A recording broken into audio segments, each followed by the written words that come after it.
Welcome to the HC Insider Podcast, a podcast dedicated to the commodities sector and the people within it.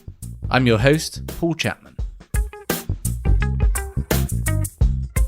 Today we're talking nuclear power, focusing in on the difference between perception and reality, the reality of installed capacity versus forecasts that have been made over the years and the perceptions today, and also the difference between forecasted production of power and the realities of what's going on. What's the role of nuclear power in the energy transition? What are the true economics in nuclear power? And what might the future hold with new technological developments, if any? Our guest is Mycle Schneider. Mycle is an independent and international energy and nuclear policy analyst. He's had 40 years focused on the industry itself. Mycle is also the lead author and publisher of the World Nuclear Industry Status Report, an annual report focused on the status and trends in the international nuclear industry. Mycle has been an advisor to governments, organizations, companies around the world.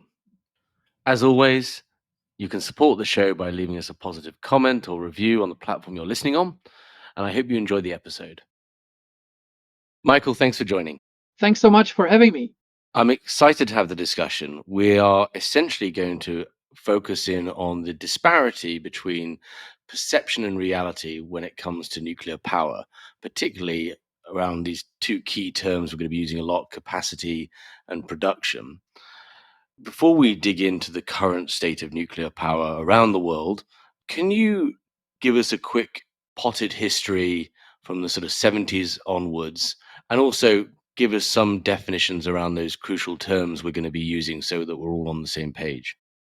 Right. Actually, we just hit the 70th birthday on the 20th of December of the first electricity generation by a nuclear power plant. That was the experimental breeder reactor, and in the US, that lit up, I think it was 4 light bulbs. So it's like 70 years of nuclear generated electricity, and it's also the date when the first commercial reactor, like a little bit larger reactor that was grid connected in 1954, has undergone the construction start. So it's really a 70-year-old history. So what happened after these first 20 years of experimental reactors, demonstration plants, basically small sized reactors most of them below 100 megawatts, was then the oil crisis, so-called oil crisis in 1973. That led really to a very major rethink about the potential of nuclear power. And many countries envisaged to launch major nuclear power programs.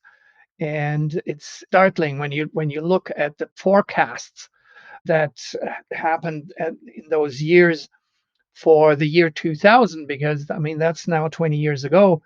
It was basically envisaged, forecasted by international organizations like the International Atomic Energy Agency or the Nuclear Energy Agency of the OECD in various scenarios. But the most likely development of nuclear power was imagined being around for at least 3,500 megawatts, 3,500 gigawatts. And if you compare that with reality, that it's roughly a factor 10 below that was actually realized. So it was a strange situation. It was really something where societies in various countries and leaders and industry thought that nuclear power would pick up big when it comes to electricity generation, and it did not happen. And that 3,500 gigawatts in 2000, what percentage of generation was that? Overall generation capacity was that going to be? Was that percentage-wise? I don't remember the exact figure, but it was definitely also within a framework of the expectation of consumption going significantly. There was kind of a dogma that said, electricity consumption in industrialized countries would double every 10 years. So that didn't happen.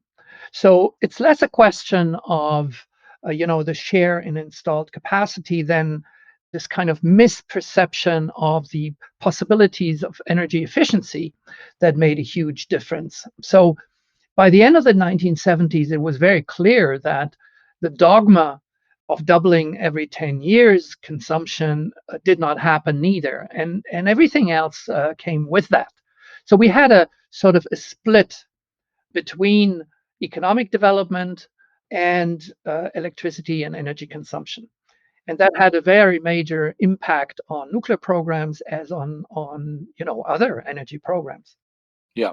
And then just very briefly, in the terminology we're using, installed capacity, production, and scale, can you just give us a quick overview of those terms so that we're all ready to move forward?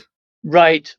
There are a number of terms like construction start of a nuclear power plant.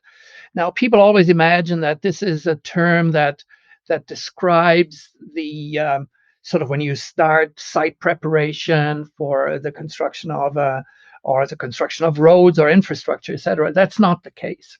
The technical definition is the first pouring of concrete for the reactor building's basement. So the base slab concreting is considered the construction start. Sometimes it happens years after the actual first shovel in the ground and infrastructural work. The second point is when we talk about reactor startup, we consider grid connection. In other statistics, it's considered commercial operation, which can take place months or even years after the grid connection. We don't think that is an appropriate determination, characterization of the actual functioning of the plant. So we consider grid connection and grid disconnection, in fact, as the closure of a nuclear power plant. When we talk about production, we mean the electricity generation coming out of the nuclear power plant, and that is fed into the grid. We are always considering net generation and not the electricity consumption the reactors have on their own, because it's obvious that a nuclear power plant cannot actually function without electricity, as we have seen in accidents like Fukushima. These are maybe a few significant terms. When we consider maybe one additional, what is an operational reactor? It's quite strange that organizations like the International Atomic Energy Agency would consider, for example, around 25 reactors that have not generated any power for at least 10 years in Japan as operational and in operation. We don't think that's an appropriate description of reality. So we consider that reactor that has not generated any power in the previous calendar year and in the first 6 months of the current year is in long-term outage and not operational. So those are, I guess, the main terms. And we're talking installed capacity in gigawatts and production in terawatts, basically. No, we're talking installed capacity either in megawatts, so that a large reactor would be like 900 or 1,000 megawatts installed capacity, or 1 gigawatt. We're talking production. We're generally talking about terawatt hours, which is so it's the capacity by time, and a terawatt hours is a billion kilowatt hours. Perfect. Okay, so back in 1974, you had these great expectations about what nuclear power, what the role nuclear power would play in global electricity production, which weren't met. And we'll come back to the potential Chernobyl story within that. But we're up to 2000. What were the predictions in 2000 for what nuclear power production would be in 2020? By that time, it was quite different from country to country. I thought it was interesting to look back on the largest nuclear electricity generator in the world, which is the French state-controlled Électricité de France, or EDF, that, like in many other countries, had great expectations. But it started really with the American Nuclear Power 2010 program, because at that time, a lot of industry actors, stakeholders were expecting a sort of a renaissance. This was not the first time the term was used, but it's been massive at that point when the Department of Energy launched the Nuclear Power 2010 program with the objective of at least two new reactors operating in the US by 2010. And obviously, the reality in 2020 was zero new reactors operating. There's just two reactors that are currently under construction. But a few years later, back to the largest operator, EDF, it forecasted for 2020 a net addition of something like 110 gigawatts. So always thinking gigawatts as equivalent of reactors. A large reactor with 1,000 megawatts, 1 gigawatt. That's approximate. Gives you an idea.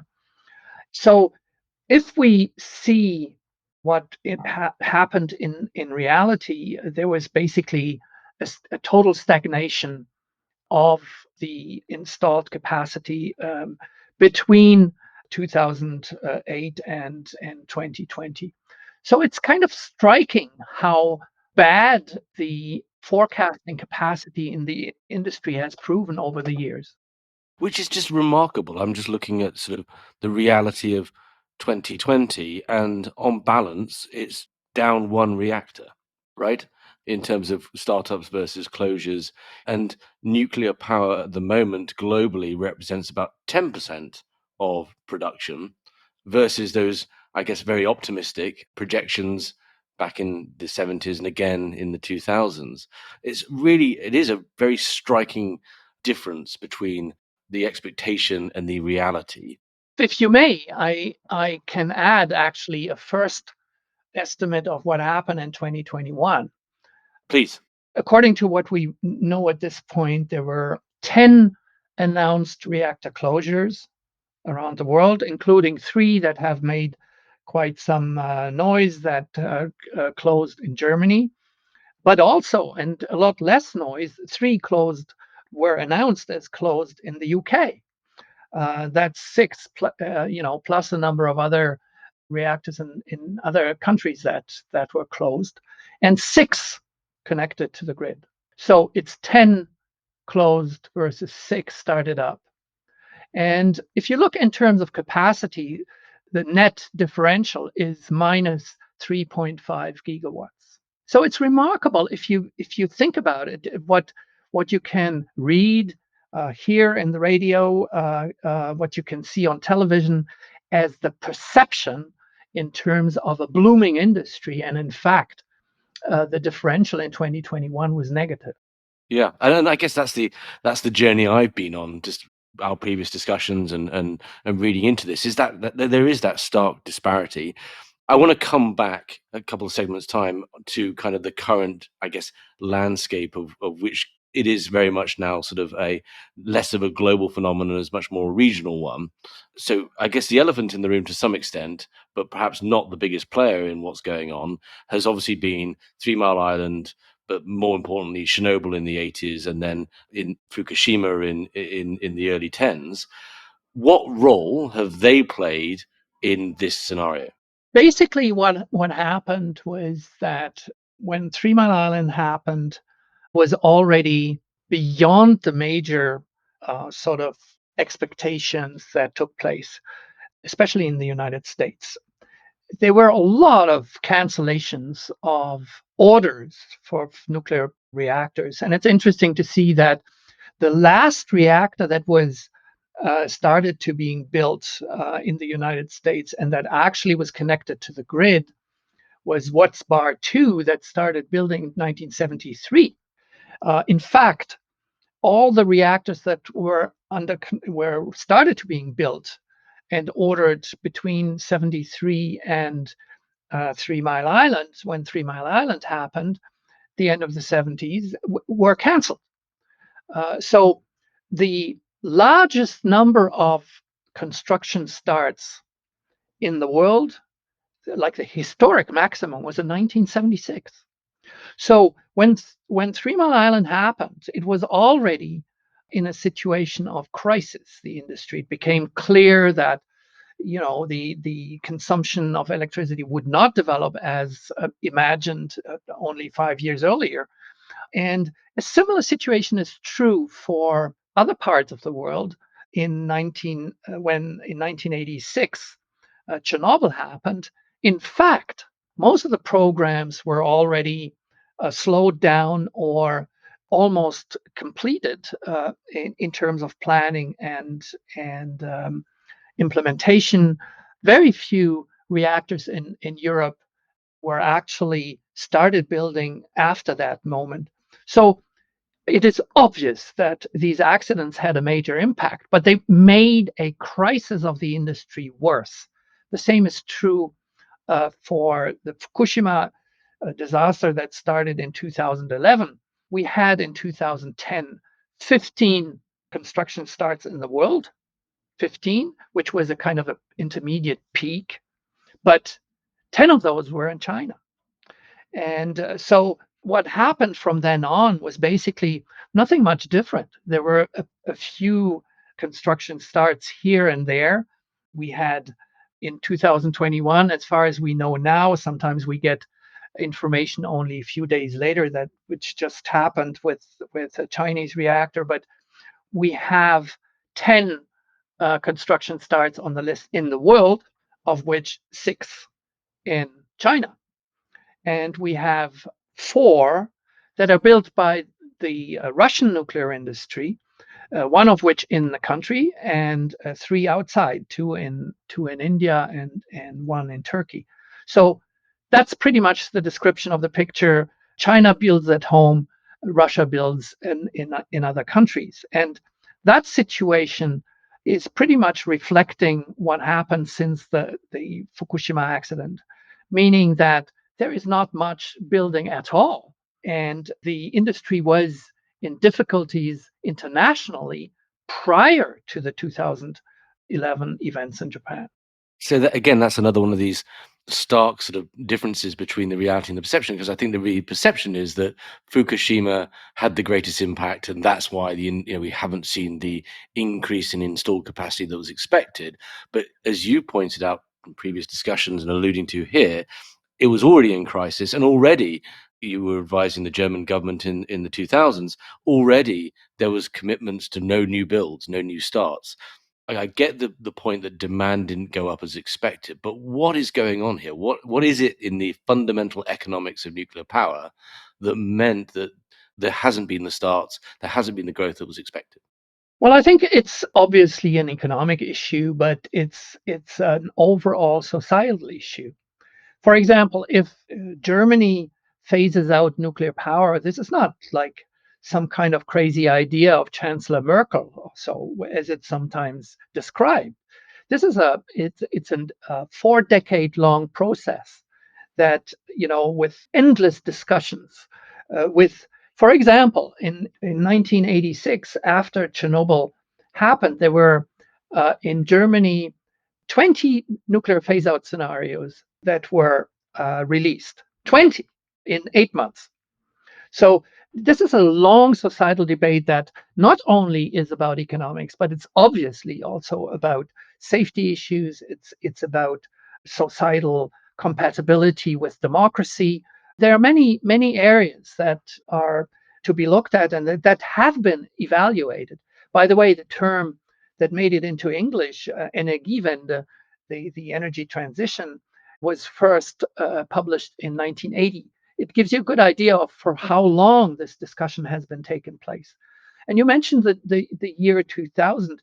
Indeed, it's around the same time that the Belgian government introduced legislation that was then passed to phase out nuclear power by 2025, which has been confirmed with governments ever since.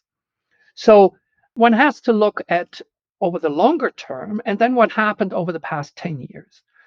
And over the past 10 years, it's not only a matter of implementing what has been sort of assessed over decades, but it's also that the competitors of nuclear power have dramatically changed. Obviously, in the United States, fracking has played a huge role in bringing down natural gas prices, but globally, it's really renewables that have changed everything. And if you look at grid connected solar power that has dropped in levelized cost of energy, LCOEs, that is the cost assessment over lifetime of a given electricity generating facility. Solar has dropped by a factor of 10, 90%. Wind has dropped by 70%, and nuclear has increased by about a third. You mentioned there that so you've got the LCOEs of most of the other generation types have been dropping, and in the case of renewables, quite dramatically. And also, these markets have also become deregulated, which means that forecasting, being able to sell your power forwards for 30 years to a government has gone away for a lot of for Europe and the US. Why is it? I mean, these plants cost billions of dollars to build, so huge upfront costs. Why has the LCOE of nuclear gone up? From my reading, I understand only is it Korea and India have managed to actually reduce the costs over the past decade. Well, it's indeed a negative learning curve, which is quite surprising. But I mean, the biggest difference between technologies like solar and wind with nuclear power is the number. When we just said, there were 6 nuclear reactors in the world that were connected to the grid. 6. We are talking millions and millions of solar panels and solar facilities that are being built, or hundreds of thousands, literally hundreds of thousands of wind turbines. So the learning process in fabrication and implementation is impossible the same way for a nuclear plant. If you make a mistake in the design of a nuclear plant, well, to learn from it, it might be another reactor that you're building, 10 years later. And it's one of the crucial differences of any nuclear reactor being built anywhere. All of them are very small programs, except for China. China is building larger numbers of reactors, even if they remain, the total number remains very small. I mean, if you have 50 some reactors operating, it's 50 units compared to millions of solar panels and hundreds of thousands of turbines. But you qualify teams of workers and engineers that you move from one project to the other. And that is impossible if you're just building like one nuclear plant per country. So what happened was that while the standard, the technical specifications for nuclear power plants became more stringent over the years. Again, with an event like Fukushima, obviously, most of the countries, strangely enough, not really the United States, but most of the countries have wondered, what do we have to add to our nuclear power plants, whether the existing ones or new ones, to make such a disaster impossible. So that means spending more money.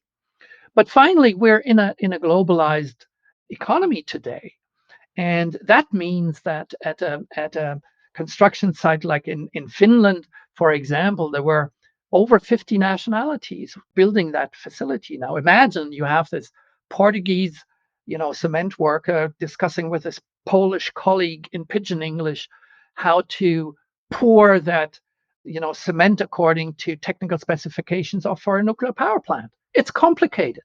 It's complicated. So all of this leads to situations where quality cannot be guaranteed, where it turns out that whether it's in concrete, in steelworks, or in complex machineries, there are quality issues that turn up too late. So pieces have to be redone, refabricated, and that can happen on site or it can happen in the factories. And all of this leads to delays and leads to cost increases.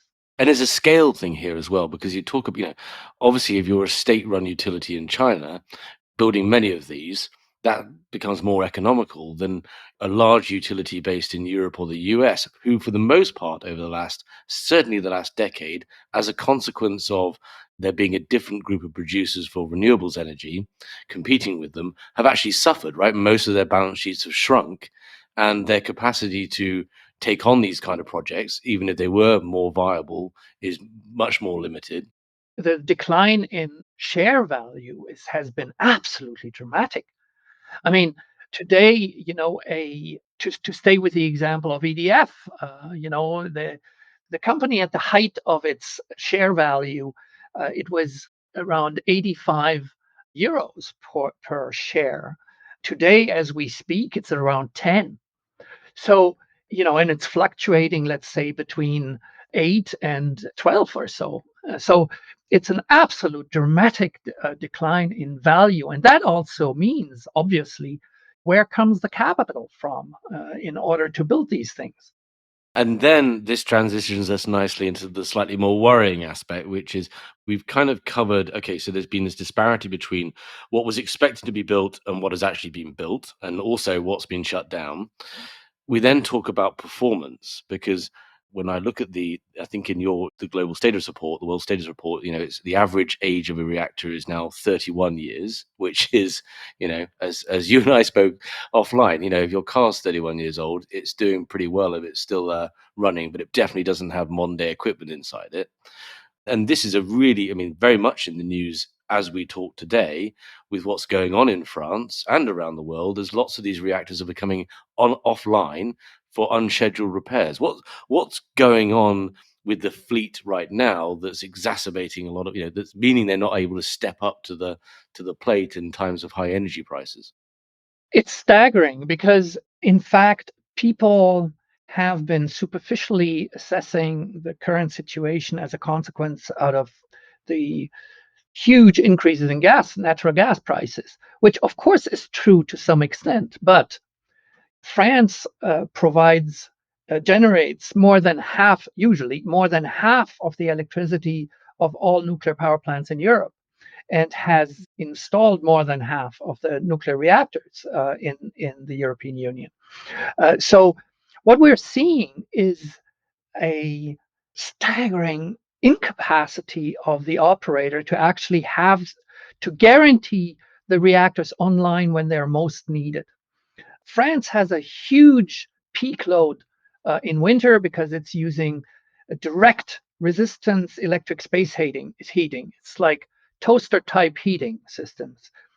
Very inefficient, especially if you have badly insulated homes. So in winter, the necessary capacity to generate electricity increases by about 2.4 gigawatts. So call it equivalent to large reactors. For every degree centigrade, the thermometer falls. I say this again because it's amazing. For every degree that the thermometer falls, and sometimes it does actually fall 10 degrees or more within 24 hours, you need the equivalent of 2.4 gigawatts, or the equivalent of 2 reactors. So what happened just less than 2 weeks ago is that there was thermometer dropped below zero, and about a third of the nuclear fleet was inoperable in France. So all of the neighboring countries, I mean all countries that have a border with France, have exported power to France to maintain the grid. And to give you an order of magnitude, it was 13 gigawatts, up to 13 gigawatts. So up to more than the equivalent of 10 reactors. And guess what? Over 60% of that capacity was made available by two countries, Germany and Belgium, two nuclear phase out countries. Over 60% of that.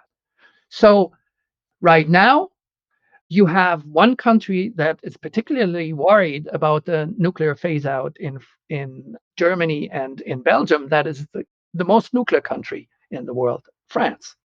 Can you just help us understand what is going on? I mean, is this a typical? I know this, or it's not out of the ordinary that this number of plants would be down. It's just poor timing weather-wise, or is this a pattern that's playing out globally? That you've just got an aging fleet, you've got operators who have, dare I say it, we pointed out, who have had challenging economic period, and you've just had a lack of investment. What we is this something we can expect more of? And kind of why are these downtimes just so much more extended than was expected? Even, when they say it's going to be down for a 2 days maintenance, turns out to be 2 weeks. Or 2 months or 6 months. Exactly.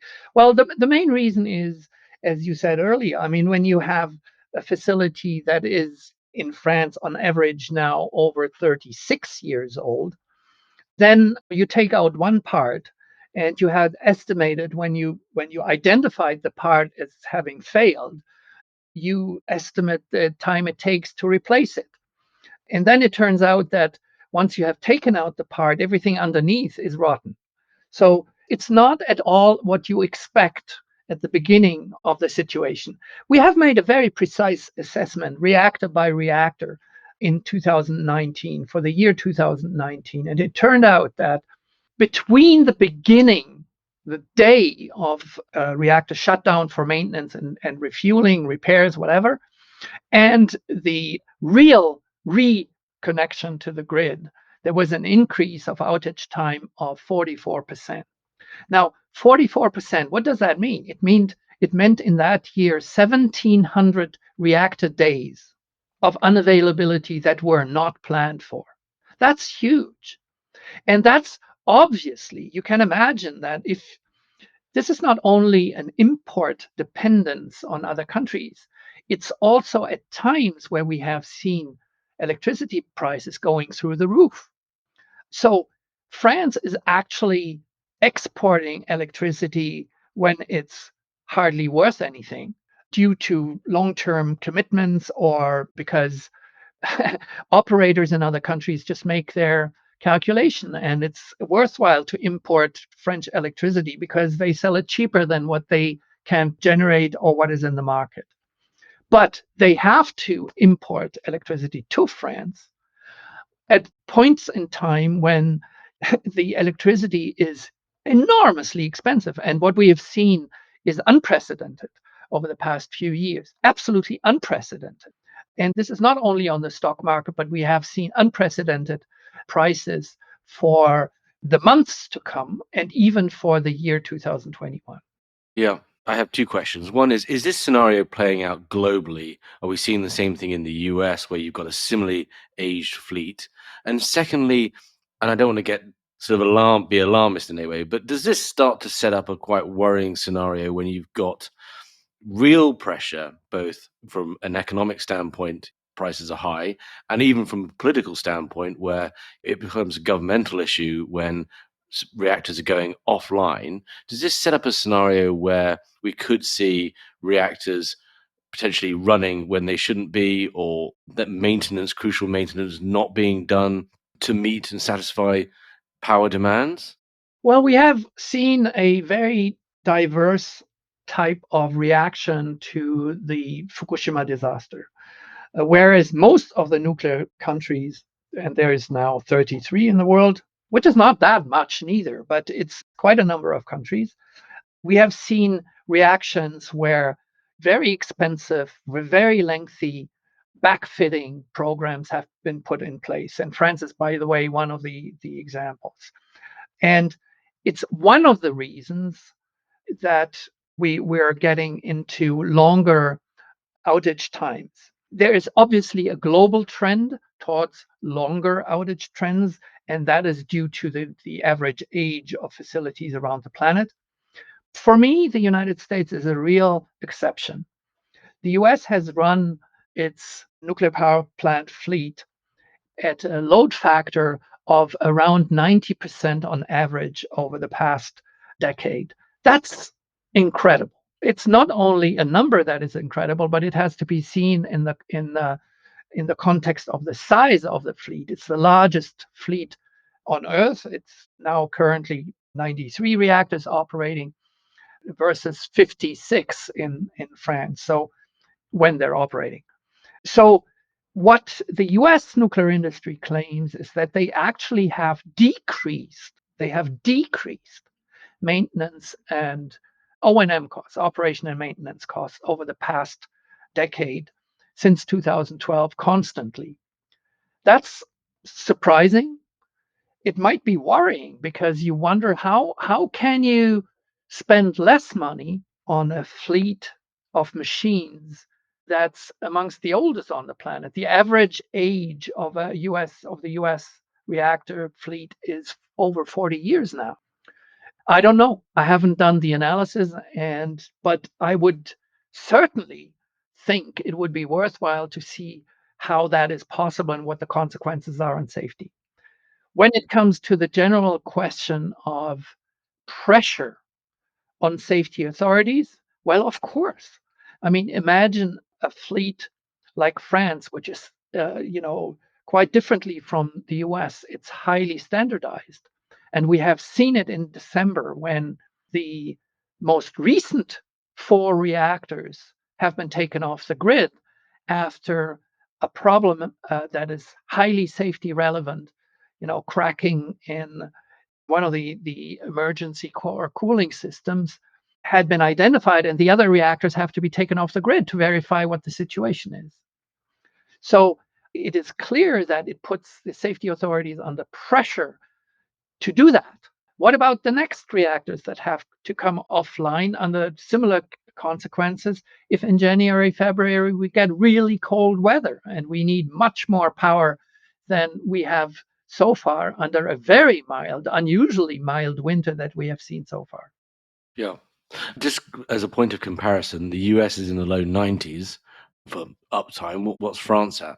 We haven't seen the figure yet for 2021, but the years before is in the 60s in terms of load Wow. factor. So below 70 as load factors. So it's very bad compared even by the international standard.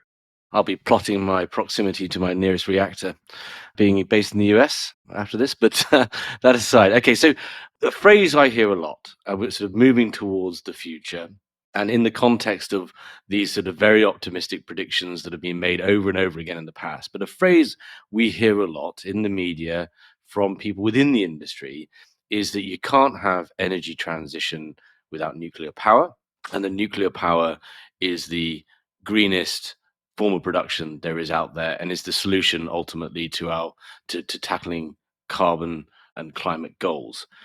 And I kind of want to move on to that. Can you sort of take us through that argument or provide us your take on it?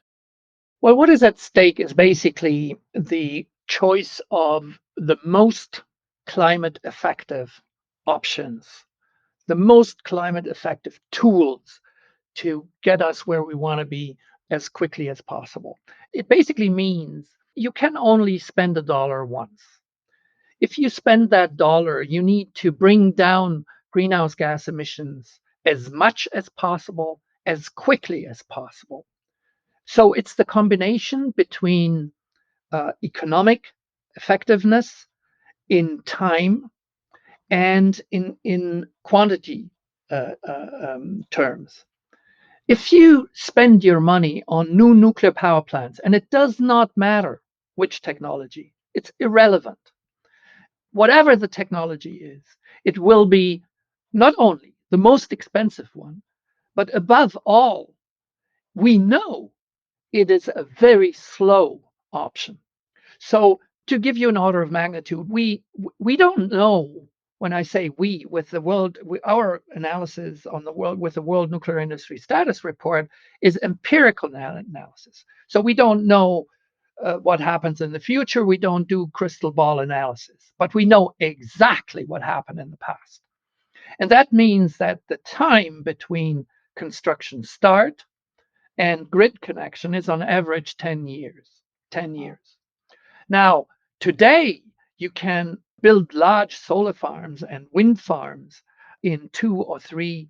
And, if you calculate the process before implementation time of 5 years at the most. And as I said before, you have to count at least 5 years for a lead time prior to construction beginning in the nuclear field. So we're talking about a technology that costs at least 4 times as much as solar or wind, and especially it's like 5 times, between 2 and 5 times as slow to be implemented. That means that every dollar spent on new nuclear power plants is actually detrimental to climate protection because it's not being made available for energy efficiency, first of all, or renewable power options. And then corollary to that is that, okay, these things are very expensive and take a very long time to build. And we're not, we promised we wouldn't touch fusion in this discussion, but there is a lot of, noise, dare I say, hype about these small modular reactors. I guess, as I understand it, the theory being you can build these in a factory and deploy them much more cheaply, much more quickly than traditional large scale reactors. Is that, where do we sit in the perception versus reality spectrum on that subject? Small modular reactors are actually not new. I mean, they've been around from the beginning of the nuclear history. That's how the nuclear story started, is with small reactors. Now, the term modular has been used for a long time as well. The Westinghouse, for example, claimed I believe it was in 2008, that they could build an AP1000 reactor in 36 months due to a modular construction scheme. Well, that didn't work out so well. They started building 4 of them. 2 were abandoned, the VC Summer plant in South Carolina, and there's 2 more Vogtle at the Vogtle site under construction in Georgia. So, and they are far behind schedule, under construction since 2013. They were supposed to be online in 2017. Now, those are not small modular reactors. So what about the term small? The International Atomic Energy Agency says 30 to 300 megawatts. So much smaller than the usual size, gigawatt size reactors. In fact, when we look, there's only 2 in Russia that have been on a barge, swimming reactors that have been put into operation. The target time was 3.7 years. The real construction time was 12.7 years, so almost 4 times as long. And with that, obviously, the finances were increased, even if we don't know exactly. In Russia, that's not really accessible in terms of real information. In terms of the only other example is 2 100 megawatt high temperature reactors, that one of which came online in China. And that didn't go so well neither, because they are under construction since 2012. So the only examples we have are in Russia and China, where we don't have similar licensing schemes. We don't have a decision-making process like in Western countries. And the only other design that has been licensed as a generic license is in the United States. That's NuScale. And it's interesting that licensed a plant that was designed for 60 megawatts, but soon enough, not much later, they announced that they would increase the size, quite typical for the nuclear history, by 25% to 77, and that the typical design would be 12 modules on one side. Well, then you get back to a size of over 900 megawatts. So one wonders, what is the difference in terms of, nuclear inventories and all the issues that come along with it. But the main thing to get from there is that there are no prototypes even operating anywhere in the Western world. There's one license, no other license anywhere for any of these designs. These are PowerPoint reactors. I mean, engineers love to discuss ideas, and it's great. They can discuss ideas. But the problem is that if we're talking climate change, we're a little bit in a hurry. Yeah. None of these designs will be available before the 2030s at the earliest, if ever. Fascinating. I know it's against the backdrop of an incredible wave of capital trying to get into supporting the energy transition, and it's a very an enlightening take that you've provided us there. So, one final question, then I want to just get your take on what happens over the next decade, if I dare. One thing that came out of the report was the role, and this I think our listeners will find this quite worrying, if not shocking, is the role of criminality in the nuclear industry as well, which jeopardizes safety. Could you just give us a couple of words on that? Because it does feature quite prominently in the status report. Well, in fact, we have covered problems that the industry has run into with criminal activities for a number of years, but in the country by per country sections. And we never had the idea until last year to dedicate a specific chapter to the issue. But then in it was bizarre in 2020, there was kind of a accumulation of very serious criminal acts linked to the nuclear industry, and several of them were in the United States. I mean, the FBI identified a conspiracy of quite amazing scale that involved major figures in Congress in Ohio, and including the Speaker, and that were bribed by the utilities. And it was significant, like $60 million, if my memory is correct, were involved. And what was at stake? Well, the industry, the utility wanted support for uneconomic existing reactors. So they bribed the representatives to pass legislation accordingly. We had a, it became clear on another case that the abandoned after spending some probably around 10 billion or more on the VC Summer project, the former CEO of the utility that was Scana that was involved now has been absorbed by another utility.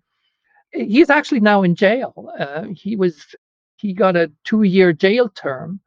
Why? Because he has been lying to the regulator and the public about the actual real status of progress of the construction of the nuclear facilities. And those were two cases. And then we thought, well, that's amazing. Those it happened, like, were revealed in the same summer, and then there other cases happened in Japan, very major corruption story.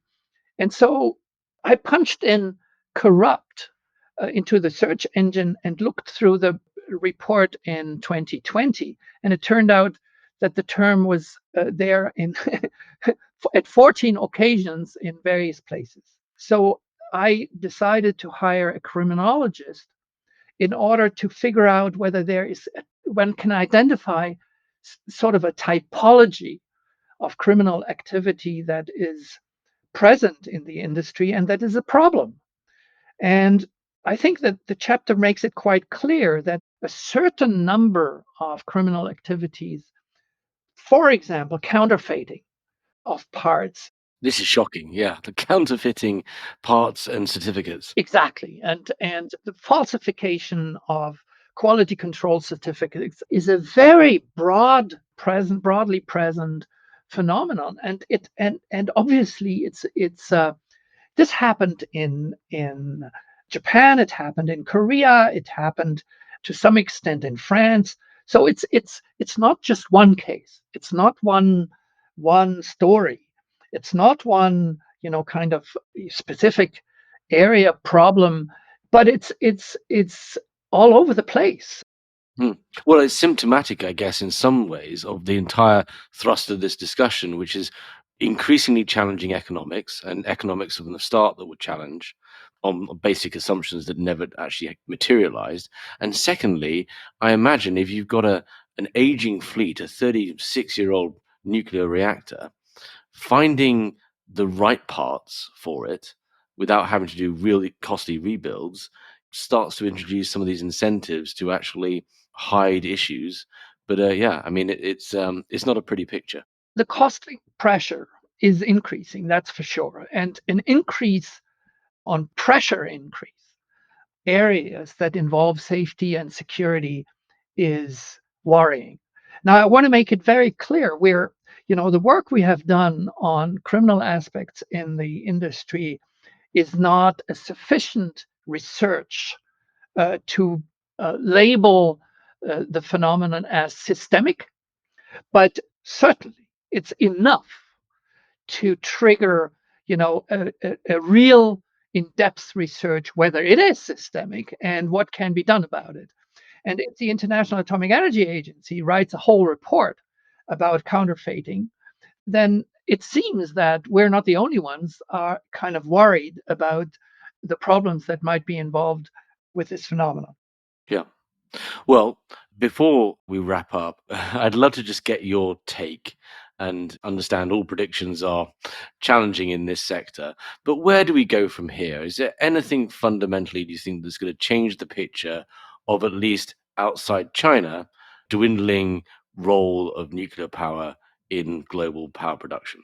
I think and we will assess this in more detail if it is this year or next year, but we might have seen peak nuclear. So if you are looking at the renewal rate of nuclear power plants, it's not enough in order to maintain the species. So it will die out. The question is how long it can survive. And that means plant life extensions. I mean, it's obvious if you look in the United States, there's 93 reactors operating, but at that age, with only 2 reactors under construction, you don't need to be an expert. It's straightforward. This industry will die out in the United States. And if there are some companies, some startups, and some excitement around small modular reactors, so be it. But we have seen that before. The point is that the key driver for this, which is climate change, it's not economics. It doesn't work economically. The time pressure that comes out of that subject is so enormous that if it's judging by the past, and we're good in that, judging by the past, nuclear power has absolutely no possibility to catch up and guarantee its own survival over the coming decade. So it's only about lifetime extensions. And lifetime extensions, once again, the question is, to me, the same as with new reactors. How much does it cost? If it is today more expensive and more inefficient to extend lifetimes, well, then other options like efficiency and renewables should be coming in. That this is possible in terms of supply security has been demonstrated over and over again. Obviously, there have to be some adjustments in the system. You cannot run an electricity system that has been for decades vertically integrated with large facilities, transporting power over large distances, and raining on consumers to a system which is horizontally integrated, where electricity flows in all directions. Everybody will generate power. Everybody will consume power with intermediate nodes, and it's very much like the internet. Nobody's talking about building giant computers. The computing power is in millions of computers, and that's what that's the trend where we're going. And it's interesting that a company that drew the line on nuclear power in 2011, just a few months after Fukushima happened, is Siemens. And the announcement on nuclear came in September. In August 2011, Siemens issued a press release stating a strategic alliance with Boeing in the United States, doing what? Developing microgrids, everything that is between the generator and the consumer. And look today, I mean, Siemens is everywhere in the United States. And the first big client, obviously, was the US military, the largest energy consumer in the United States. existing nuclear power plants, like large coal-fired power plants, same thing, are very powerful innovation barriers. You see when you see the difference between the German angle in 2011, they decided to phase out nuclear power over 10 years. What did that mean? It meant that you get a 100% investment guarantee over certain quantity of electricity generating capacity that will go out of the market at a given date. Can you imagine that? That's a dream world for an investor, because you have a gap that you can fill, and it's exactly what happened. I mean, the reduction in nuclear electricity generation was compensated twice over the past 10 years, which allowed, together with a reduction in consumption, to, in parallel, reduce fossil fuels dramatically in Germany, because it was an investment guarantee that these gaps would open up. And if you see what Japan did, Japan said after a short period of time, they said they wanted to bring back as many reactors as possible to the grid, which created a perfect investment insecurity, because nobody knows until today how many, when, how are they going to operate, for how long. So it's unclear, and it had led to, from an innovation point of view, a dramatic difference between these two countries. And the same is true for a nuclear country like France, dragging their feet on efficiency and renewables. The red lantern in the European Union, when it comes to their own targets on efficiency and renewables, versus Germany, that had very ambitious goals, and at least is getting close to them, even if I personally believe that they're not going far enough and not fast enough. Yeah. Fascinating. What a powerful final thought and wrap up for us. You've been very gracious with your time. I want to point people towards the World Nuclear Industry Status Report. 2021 is out already. You are the lead author and founder of that report. It's free for anyone to go and read through, and they can find it at the worldnuclearreport.org, and we'll put a link in the show notes as well. And I hope to have you back on in the future at some point and see where we stand, if any if any different. But it's been a real eye opener to have the discussion. Thanks so much. I take the opportunity really to highlight the fact that obviously it's a great team that came together and elaborated this report. I mean, the last year's report is over 400 pages, and the team is over a dozen experts, including 2 from Harvard Kennedy School, 1 from Chatham House, from Technical University Berlin, all those top-notch research organizations and think tanks. So I'm very grateful for their input into this. I'm the humble coordinator and publisher of the result. Well, it's excellent. I encourage people to review it, and thank you so much for your time. Thanks so much for having me. Thank you for listening. If you enjoyed this episode and want to support the show, please give us a positive review on Apple Podcasts or Spotify. To find out more about HC Insider and HC Group, a search and advisory firm dedicated to the commodity markets, visit our website at www.hcgroup.global. There you can find out more about our services and our offices around the world. There you can also find more content, from interviews to insight pieces to more podcasts focused on the commodity value chains. Thanks again for listening.